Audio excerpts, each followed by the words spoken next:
Nagsimula na nga ang ilang pamilya sa pag-aayos sa kanilang bagong tirahan sa San Jose del Monte sa Bulacan.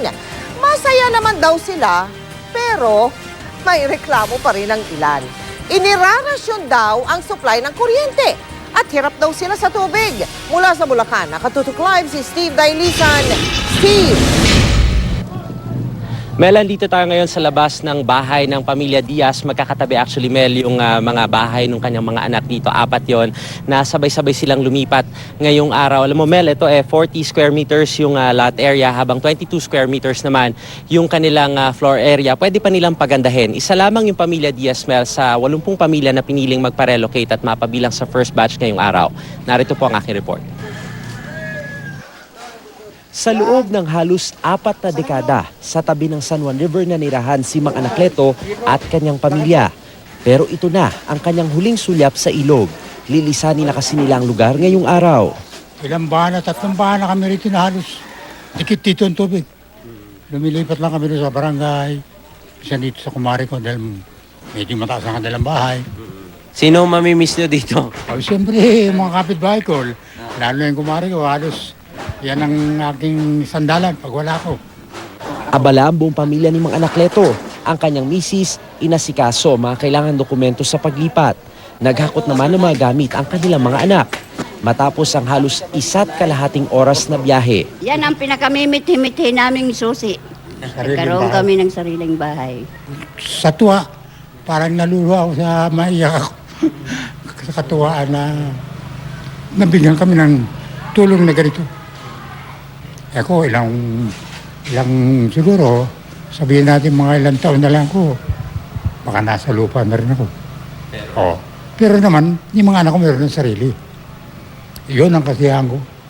Bago matapos ang buwang ito, target na mailipat ang may 600 pamilyang naninirahan sa gilid ng San Juan River.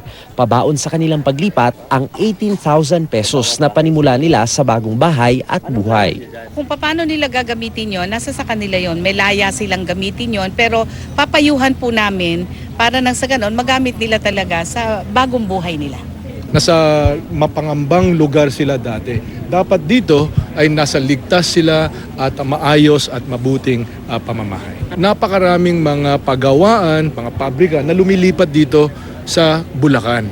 Kaya in fact siya nga nagsasabi na kailangan nila ng manpower, no? Yung magkakaroon ng mga trabaho dito. 4,000 unit ang sakop ng pabahay ng pamalaan dito sa San Jose Heights. 1,000 units ang maari ng lipatan, 1,400 ang under construction at 1,600 units na ang mga nauna ng nalipatan. Pero mga naunang lumipat, naghihinanakit. Ang supply raw ng kuryente may oras pag weekday at wala kapag weekend. Problema rin daw ang tubig. Isa lamang ito sa mga posto dito sa San Jose Heights na ginagamit ng mga naunang lumipat dito. Medyo abutin ka nga lang talaga ng siyam-siyam bago raw tumulo yung tubig. Ayan, no? Magkakamasil ka na pero hindi mo raw magagamit, panlaba o di man kaya panghugas man lang ng plato yung tubig dahil ayan, no? Malabo. Kaya nga ang ginagawa ng mga taga rito, bawat bahay may nakita akong eto, asul na mga plastic container at eto, nagbabayad sila ng 40 pesos para may magamit sila panligo at saka panghugas sa kusina.